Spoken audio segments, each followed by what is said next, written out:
Ladies and gentlemen, here at the Mandalay Bay of Las Vegas, the boxing action continues courtesy of Top Rank and Main Events. The three judges for this bout will be Dwayne Ford, Jerry Roth, and Dalby Shirley. And when the bell rings, your referee in charge of the action, Kenny Bayless. And now 10 rounds of boxing. This is in the super lightweight division. Introducing first, fighting out of the blue corner, wearing black trimmed with white, officially weighing 138 pounds. His professional record, 23 victories, including 11 knockouts, with 9 losses and 1 no contest. From Atlantic City, New Jersey, ladies and gentlemen, the Eastern Beast, John Brown. And his opponent across the ring, fighting out of the red corner, wearing blue with red and white. His official weight, 139.5 pounds. His professional record, a perfect one. 11 bouts, 11 victories, including 9 knockouts. Ladies and gentlemen, damas y caballeros, from Caguas, Puerto Rico, the undefeated Miguel Ángel Cotto. Okay, unrobe, gentlemen, unrobe. No, unrobe.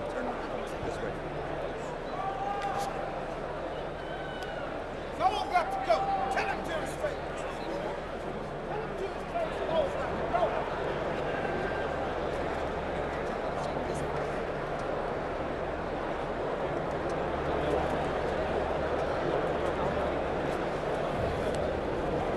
Okay, gentlemen.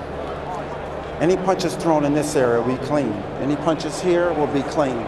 Anything below, I will warn you on. Now, guys, we went over the rules in the dressing room. I want you to keep the fight clean at all times, protect yourself at all times, and what I say you must obey. Touch gloves, and good luck to both of you. Felix Trinidad was already a title holder at the age of 21, Cotto's age. So you never know in this game whether somebody is precocious enough to do that.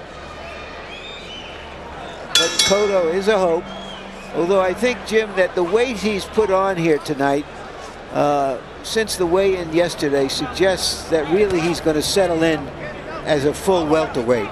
Stop, time. Kenny Bayless already stopping the action. Go to neutral.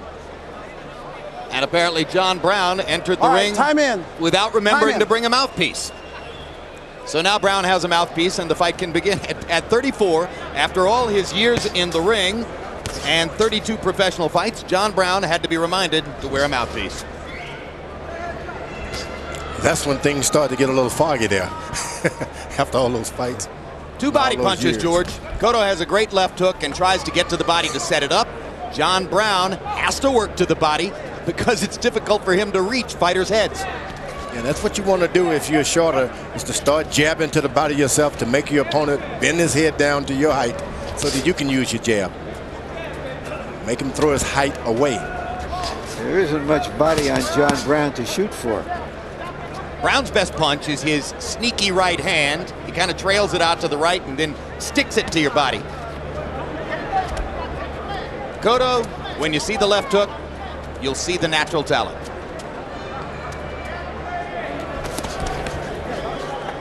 This is the division that's ruled by the super strong Costa Tszyu. Tszyu is getting up in years, but still seen as clearly the dominant fighter at 140 pounds.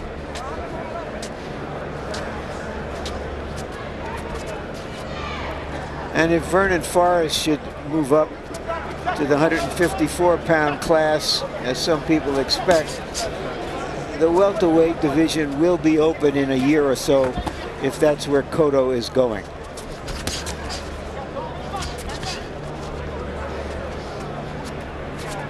Well, for the time being, it's easy for Cotto to stay at 140 because he's fighting every month and never spends more than a week out of the gym.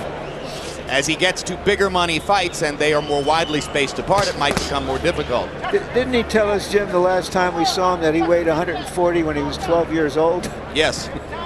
And he was married when he was 15 or 16. I mean, this is an exceptionally mature young man for his age. His life has forced him to be. Overhand right shot in there by Brown that time after being caught himself with a combination. Cotto's got to decide, how are you going to fight? Are you going to move around, box, or are you going to establish, look, this is my ring, and make his opponent, no matter the size, move away from him? He hasn't made that decision yet. That's perfect observation, George, because Cotto hasn't thrown many punches in this first round, seemingly not quite able to make up his mind yet what he wants to do with Brown.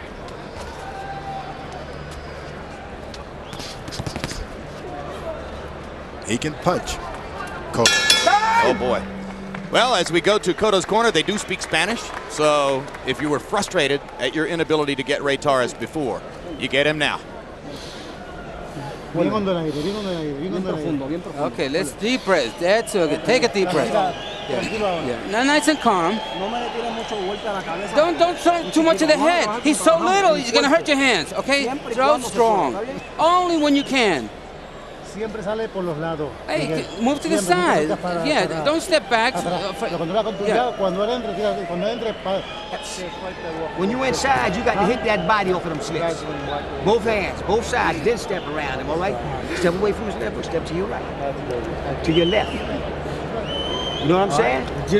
Now you got to hit that body off of them slips, John. Okay, don't pick your head up. You got to keep touching with that jab. Keep touching.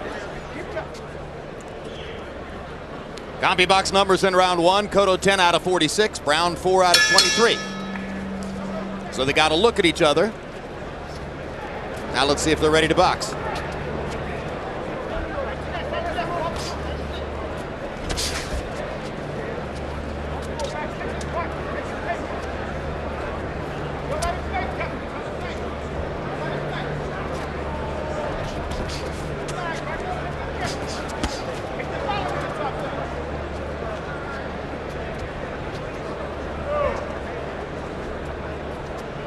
Very important for Brown. If he's going to follow his man around, you got to touch him with something every now and then.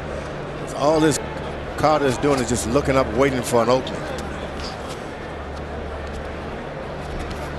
This undercard has enabled the crowd to hold its breath for the main event. Put it that way. And you know, it's funny. I was just sitting here thinking, Cotto can be this patient looking for opportunities against Brown in an undercard fight. But once he gets to main events, the audience will pressure him to start faster. Now he begins to open up a little more, seemingly feeling as though he's solving the puzzle of Brown a little bit.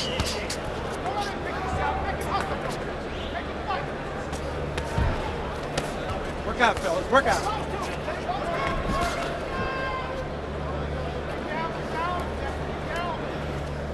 Brown had better stay real close, or if you're not, get far away. Good sharp right hand by Cotto. Cotto can hit too hard to just stand in front of in his range.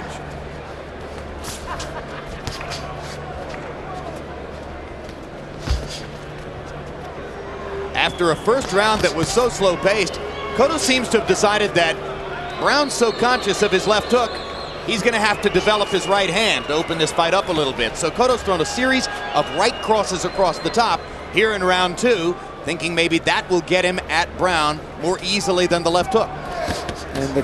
And the crowd is getting restless. And there was a great hook to the body. Brown just cannot overcome the reach. Every time he mounts an attack, this guy hits him. Cotto does hit him when he's just getting started. When Brown comes straight in, he will bend his head down and bore in. And he makes you hit him on the top of the head, which is one of the ways that fighters hurt their hands.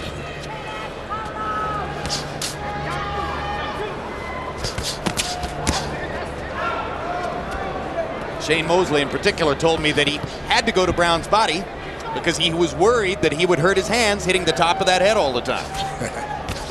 All you got to do is ball your hand up tight. Just, There's the left hook. 4, 5, Brown claims it was a slip. 7. Cotto gets credit for a knockdown, and I think properly so. It was a proper knockdown, but a cheap one. He was off balance, and he just got more shoved than punched down. I know it. Don't worry about it. Don't worry about it. Sucker, listen. Stop pulling off these shots, too. Stay tight off the shots. Don't pull off when you pull your head up in there. Stay tight inside.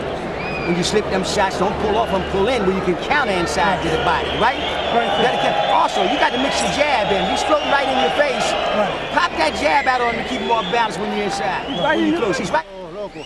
All right, he's going to come in like crazy, so you watch it nice and calm. Yes, the uppercut is going to help you. Use that uppercut. He's going to fall down with it. Let's come on. Let's work the body. We're going to work the body. The knockdown. You could see it was a semi-stiff jab, and he just fell over backwards. Bad balance in that case. Give Cotto credit for the knockdown. Maybe there's a soft chin there also. Well, we've never seen that before. But Cotto is the biggest man that John Brown has ever faced, George.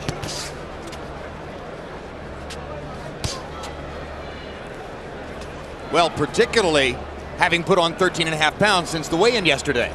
I mean, at 153, your point about welterweight is entirely appropriate.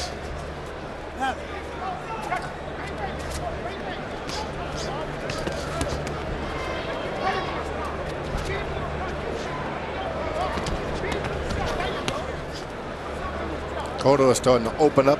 Brown has tasted that power. He's a little reluctant for good reasons.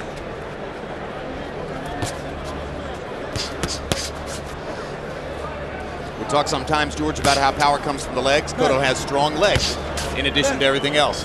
In addition to everything else is correct. A couple of real stiff jabs from Cotto here. Oh, now he's starting to put his punches together in bunches. Starting down low and finishing on top.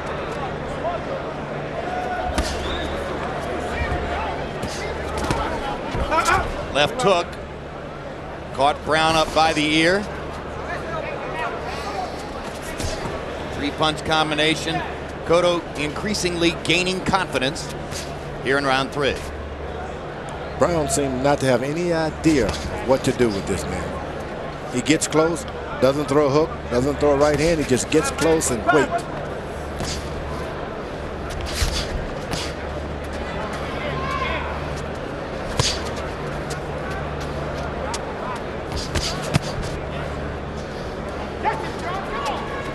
Well, if fighting the super fast Shane Mosley was like trying to deal with a race car in there, now Brown is trying to deal with a truck. That's true, and it's awful that he has to follow a truck around and say, please run over me some more. And that's exactly what he's doing. He stands there and waits to be hit. Brown does. Because John Brown has no chance unless he can somehow get inside and mix it up. That's his stock in trade. Get inside, get to the body, get inside the arm length of opposing fighters. But Cotto's punches are so sharp and so accurate that Brown is having an impossible time trying to do it. Finally landed 2 jabs, Brown did. 2 jabs in the whole fight. Cotto has never gone Let him up. 10 rounds. Brown may be hoping that after the middle of the fight that they'll be in a closer range and that Cotto won't have this much movement. But it's probably a forlorn hope. Farthest Cotto's ever gone was the 7th round against Juan Macias. He was able to knock out Chuco in the 5th back on June 22. Mandalay Bay Events Center filling up. Tremendous weekend here in Las Vegas. Every cab driver, every tourist on the street asking, talking about De La Hoya and Vargas. Crisp, clear night.